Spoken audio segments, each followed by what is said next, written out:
3 a.m. in the morning, and I'm sitting all alone. Nighttime and makes me shiver, I can feel it in my bones.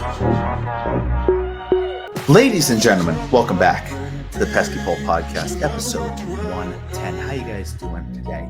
Joining me, we have Red Sox prospect. Just got drafted, I believe, in the 18th round out of the University of Connecticut, Zach Fogell. Zach, what's going on, my man?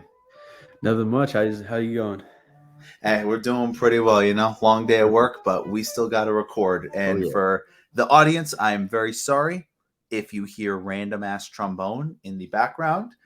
Sometimes this is the only time we could get together and do this, and this just happens to be the time that my landlord decides to play the trombone at 8:37 at night. We live with it. We roll. All right. Yeah.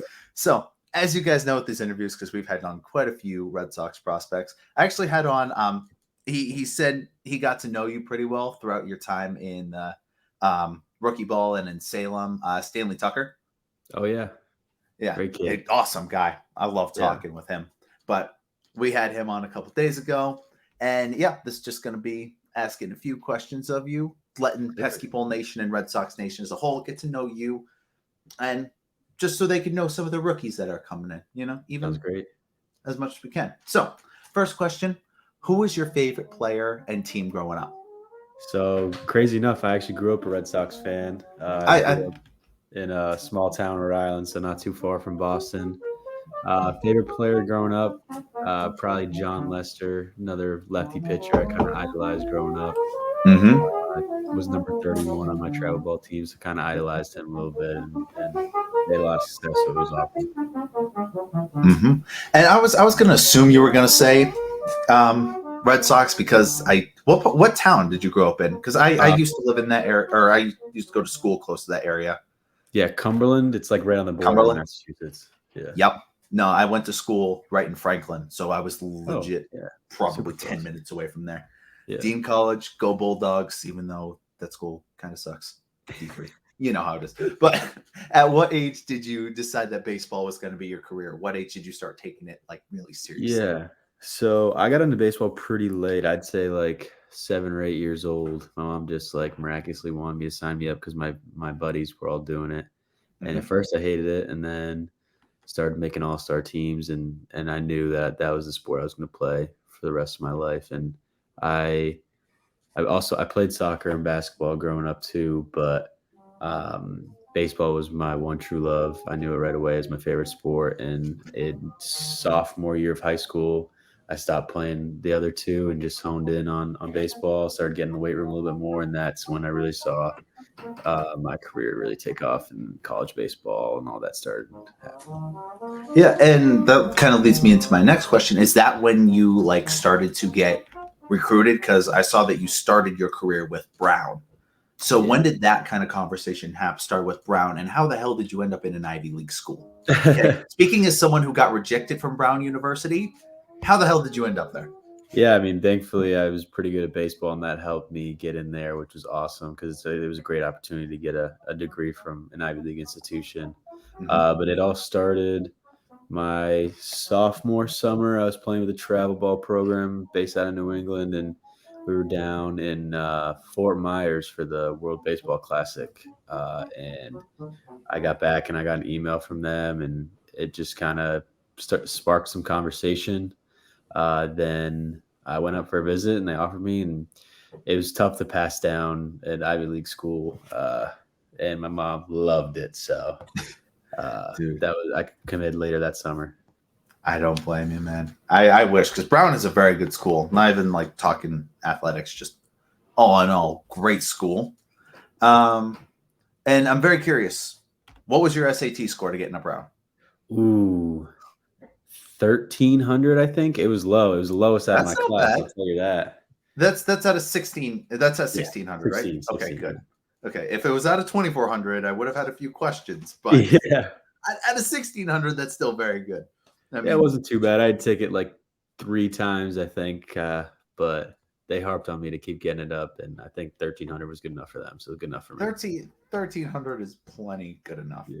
So from my research, I saw you didn't get to play baseball for a full 2 years. I Yep. believe what it said was in 2020, it was a mix of COVID and injuries. Yep. And the second year, they just didn't have any games. And then let me make sure I'm getting this right. And then you came back 2 years later in 2022.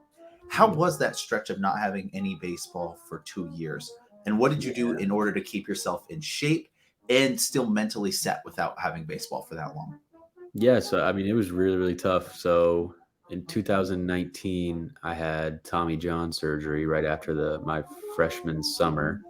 Mhm. And then going into that, I was going to be prepared to make like a mid-season comeback in 2020, but Okay. obviously COVID happened, and that didn't get to come to fruition. So I had to I mean, me and all my teammates just had to go through that period of realizing that your college season's over. It was tough dealing with all the seniors and stuff, and Mhm. really tough time to be on a team like that and see all those kids go and not be able to finish their baseball careers. But then after kind of COVID, not got lessened a little bit, and we were able to Yeah. start getting out. Um, it was still tough because like facilities weren't open. You couldn't just go to the gym, couldn't go to the Yeah. school and get workouts in. So you had to find your own way. I was lucky and fortunate enough that a couple Christmases ago, me and my brother asked for a squat rack and a little weight room in our basement. Mhm. So I was able to still work out in a little bit, and that was awesome. Stay in shape. But I mean, just playing catch. It was. I think the toughest thing was not being able to get most of my rehabs done after my TJ surgery Yep.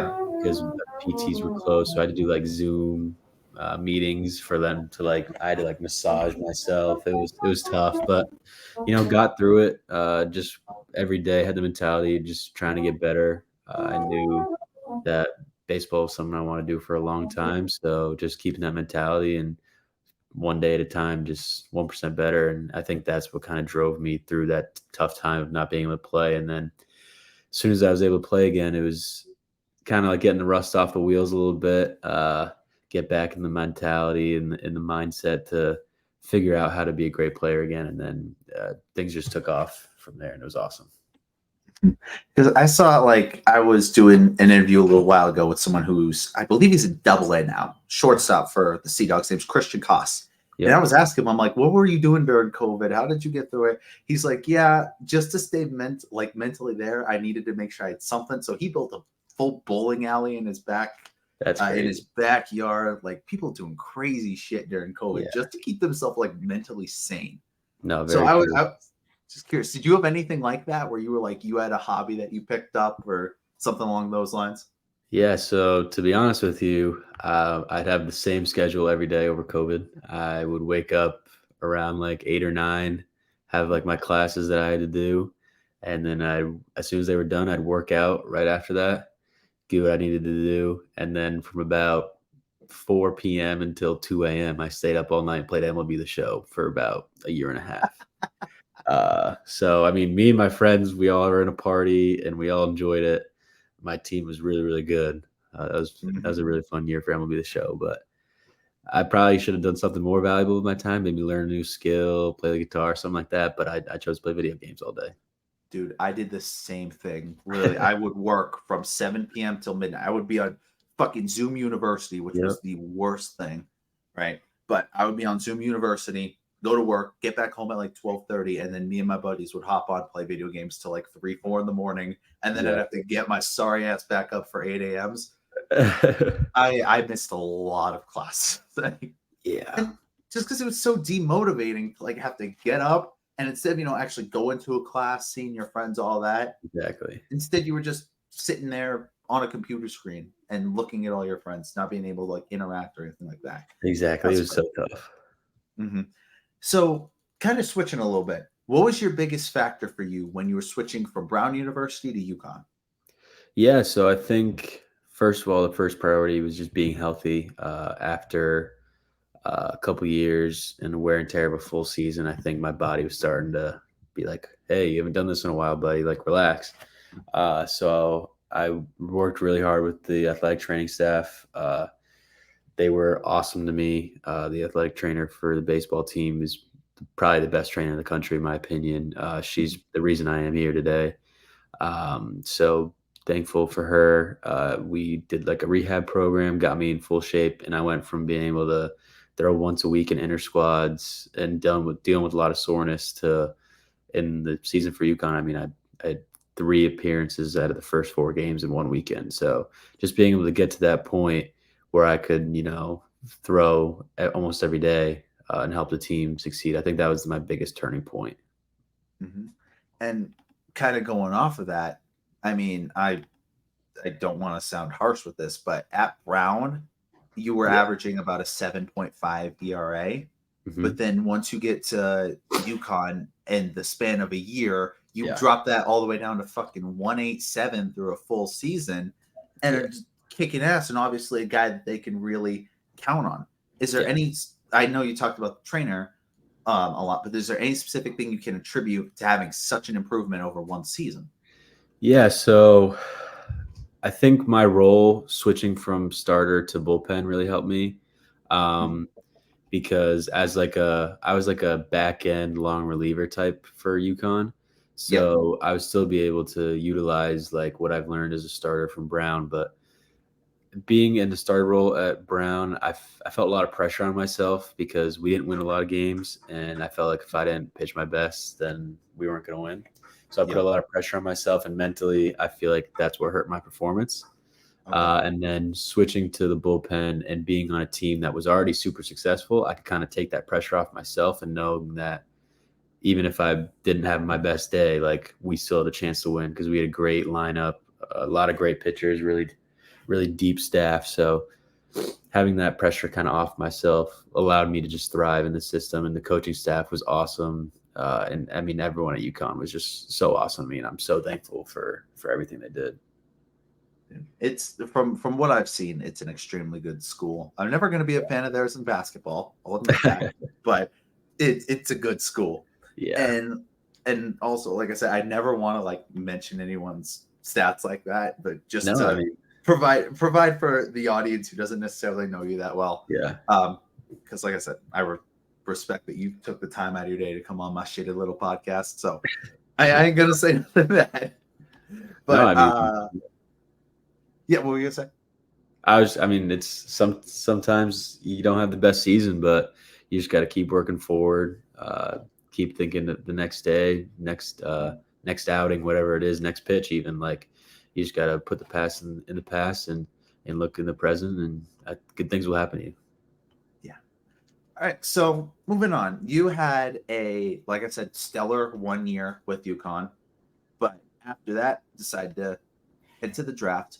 Talk to me about draft day.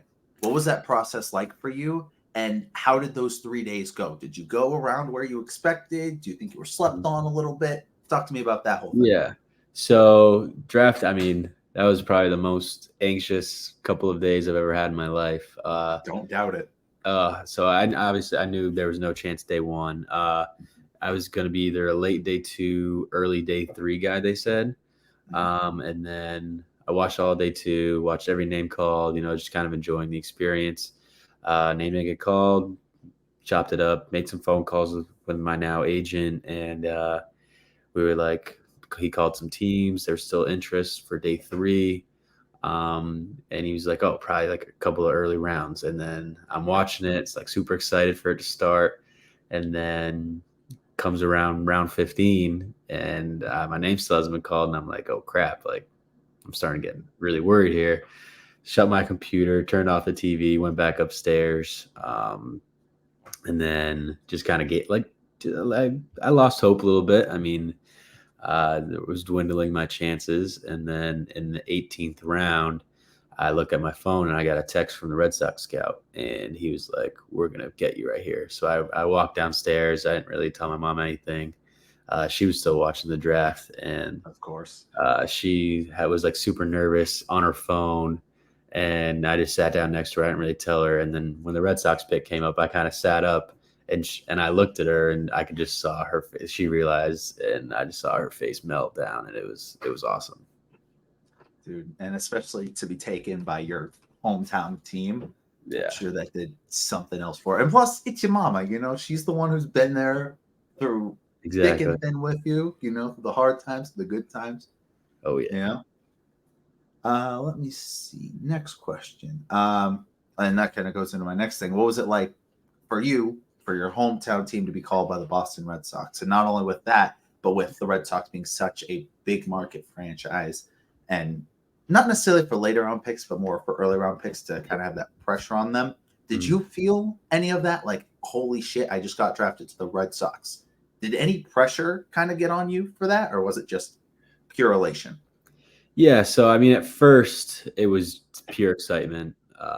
I mean, getting drafted by your hometown team is a dream I think every baseball player thinks about. So being able to live through that was kind of surreal for the first couple of days. But then as it got more and more real, I think some nerves started to come, and I was like, holy crap! I'm a professional baseball player now. I got to act like it.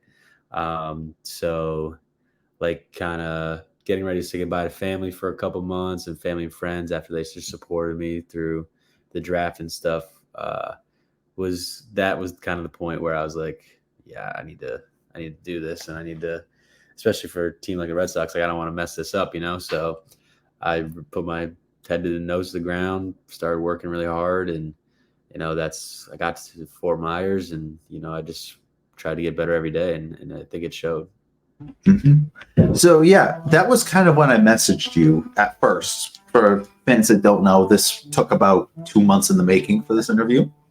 So after the Red Sox drafted you, you told me that they immediately brought you down to Florida. Yep. When you got down to Florida, what was your regular training schedule while they were getting you ready for rookie ball to start? And how much did that training differ from when you were in college? Yeah, so I think the main difference is obviously you don't have anything to worry about but baseball. So you show up to the facility around 7 a.m., breakfast, then you go right into your daily activities, from activation to get your body loose, to dynamic warm-ups, to plyos, throwing program, lifts, conditioning, all that.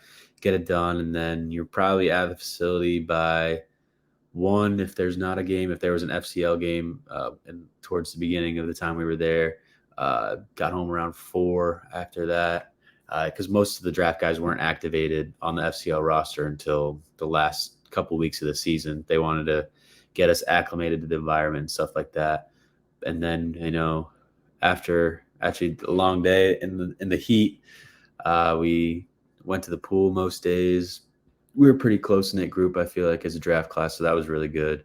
Able to spend some time together, go get dinner, and I think that was really cool too, because it made us just so much more comfortable at the facility and stuff.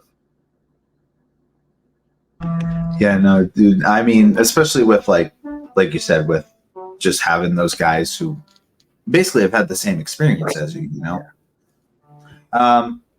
So far, you haven't played a ton in pro ball. I believe from what I saw, about 5 innings worth of action so far. So still getting kind of used to it.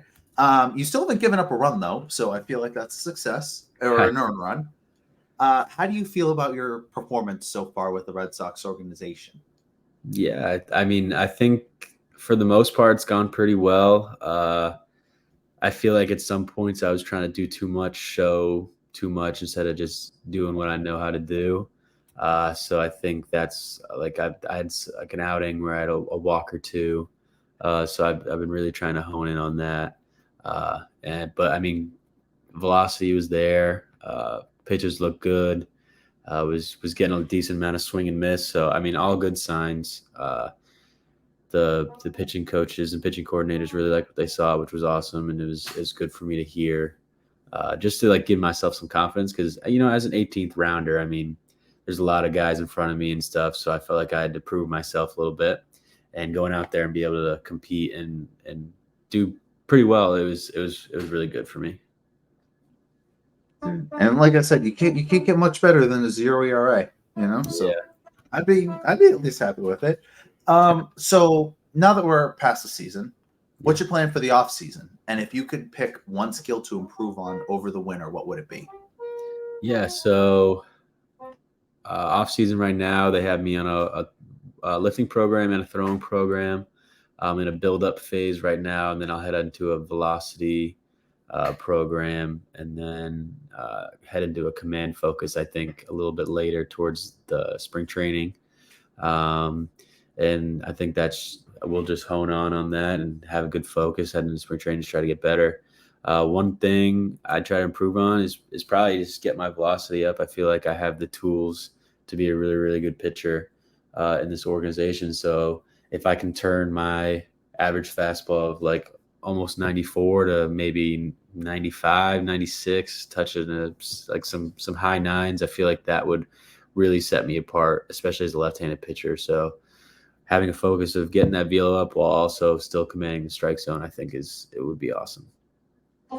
Let me tell you, this is one guy who's a close friend of the podcast. I believe, I could be wrong, but I think he's a lefty too. Name's Brendan Salucci up in AA. Yeah. Dude can throw 98, 99. This dude's a fucking tank. And this is one of my goals. I want to go up against it just to see how fast it is from the batter's box. I'm pretty sure I'd shit my pants, but it's okay. Well, it's good experience. But what's the diet like that they have you on? Is there any sort of like how strict is it or anything like that?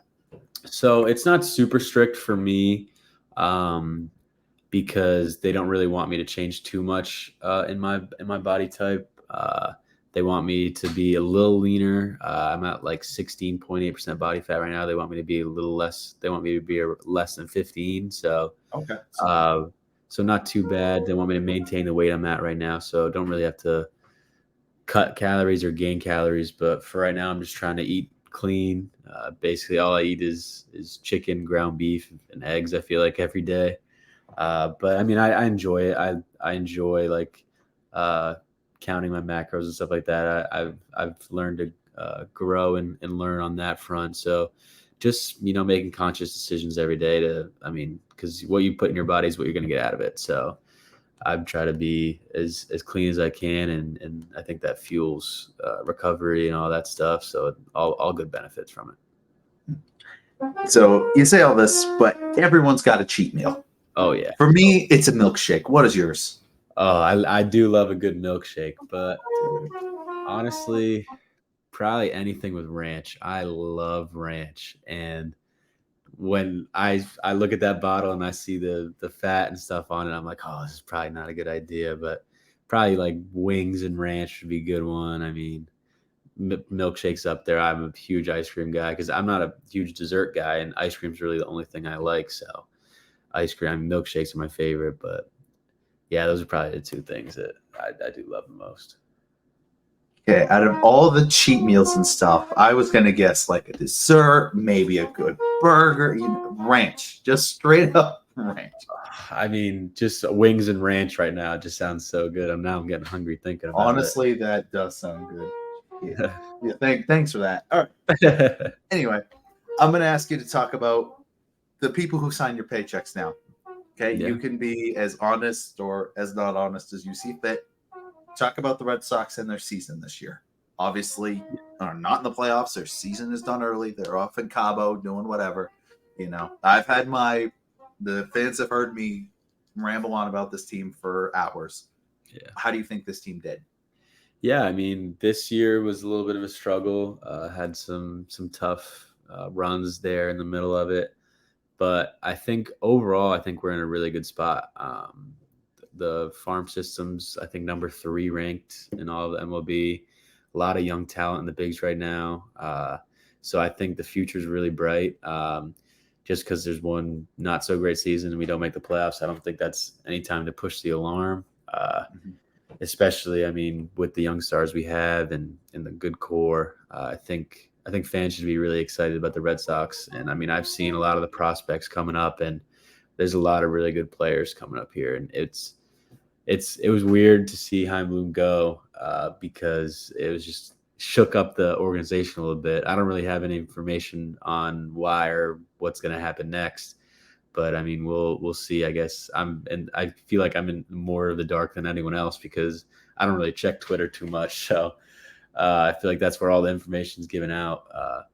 But I mean, I think the season, especially with the division we're in, I mean, this is a really, really tough division right now. So there's a lot of good teams you got to compete against. So next year, I think we'll hopefully get some more pieces.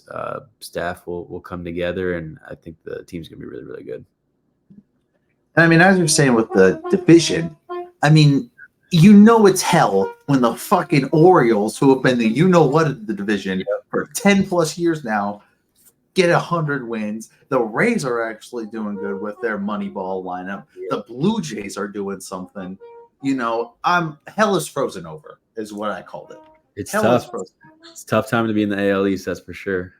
Yeah, it's hard. So, like I kind of said at the beginning, I want Red Sox Nation to get to know you a little bit more personal. So I'm going to give you a lightning round of questions, and you just got to answer them lightning round.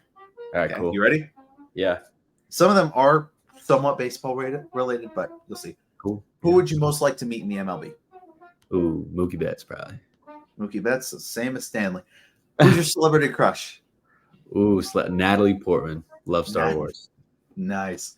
Does pineapple belong on pizza? No, absolutely not. Wrong answer. Who was your favorite teammate in college or the pros? Ooh, favorite college teammate, I'm going to have to say Stephen Quigley at UConn. He was my throwing partner and really good friend of mine right now. Okay. Who's going to win the World Series this year? Ooh. See, I hate to say it, but probably the Astros, maybe. Hopefully not. I don't want them to win. I mean, they have a really good team right now. Maybe the Dodgers will actually win one this year. Who knows? But hopefully, I wouldn't mind Mookie getting another. Yeah, true.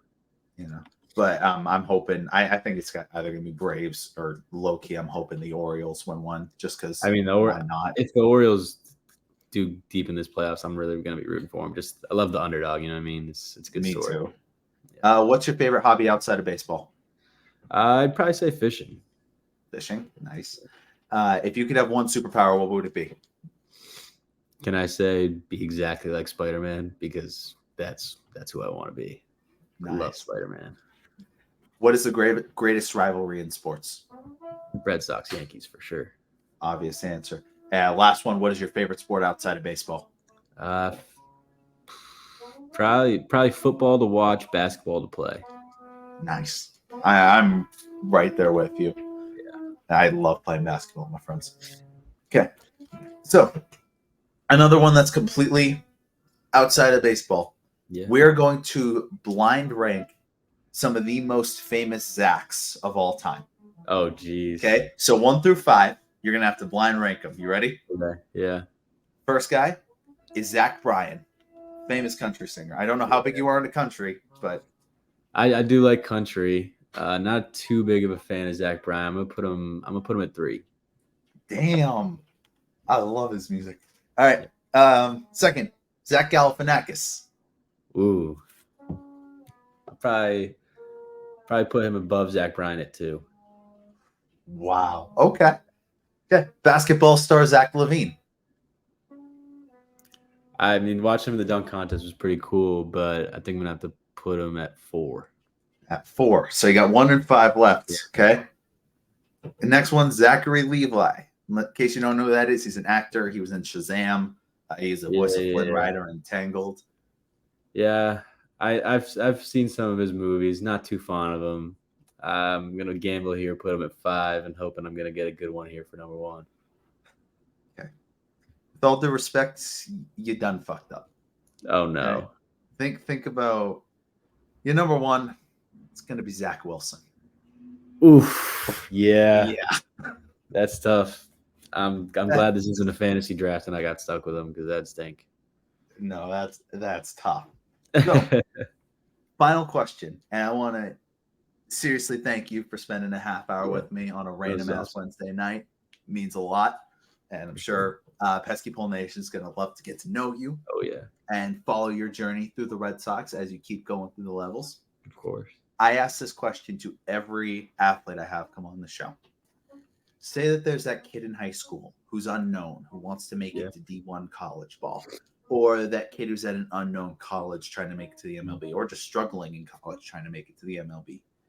Seeing as you were in their shoes at one point or another, what advice do you have for them so they can make their goals? Yeah, I mean, that's a great question. I feel like that really hits home for me because when I was at Brown, I had some interest, but then after COVID, I feel like that kind of dwindled. People didn't really know about me, stuff like that.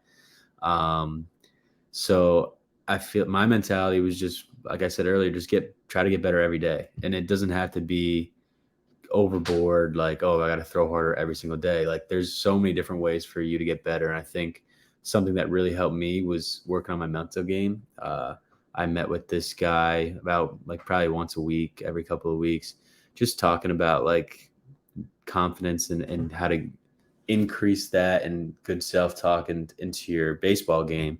And I think that really was a stepping stone for me of just realizing that, like, I'm a great player, and I had to kind of understand that my past didn't really have to affect my future and stuff like that. So just realizing that and just having the mentality of getting better every day, I feel like nothing can stop you at that point. Because I mean, you feel invincible, you feel like no one's going to outwork you and stuff like that. So I mean, if you give up, that's on you. But if you want to pursue your dream, and if it's really your dream, I feel like you're not going to give up on it. And that's just where that mentality's got to come from. It's got to come within, and just be a better player every day. And I think stuff will work out from that, because you just push yourself more than anyone else will.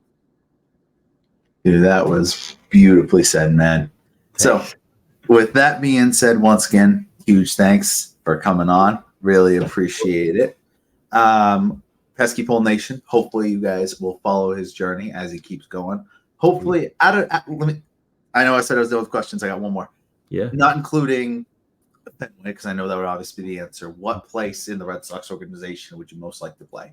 Between Portland, Salem, Worcester? Yeah, that's probably a great question. I mean, I'd probably say Portland, which my family would probably be mad at me about because Worcester's closer. But I mean, I think the Portland area is just awesome. I mean, it's a great town to be in, and Sea Dog's a cool name for me. So I'd probably say Portland, but Worcester close second, other than Fenway. Have you seen the Portland Whoopie Pie jerseys? I have, All yeah. right, I would love to rock one of those. Oh yeah, okay? That's all I'm saying. Those are some cool. badass jerseys, and that is definitely the correct answer. Because all respect to Worcester, but let me just say, I dated New a girl ballpark is nice once. though. Never again. The ballpark is nice. Yes, I will say that. I miss Pawtucket though. I miss Pawtucket. I do. I grew up going to those games too, so it was sad to see. Sad to see, man. But that being said, to the fans, thank you so much, guys, for listening or watching. Once again, I would like to formally apologize about the random ass trombone throughout about half of this. You got to record what you got to record, Oh, yeah. But thank you guys so much for listening or watching. God bless each and every one of you guys. I will see you guys next time. I lost my best friend to 23. She left her body in Harvard above me. I saw no shadow. I looked around, searched every building and home that I found. I saw no shadow, but felt the glow. The warmth inside me, it kept me afloat. It felt like heaven had found my bones and gave me comfort when I feel alone. Now you're gone, I'm alone. I guess it's time to get better. Through the pain, I will go alone. If I fall, break my bones, I will scream even louder. 'Cause I'm not dying alone. I lost my best friend to 23. She left her body in Harvard above me.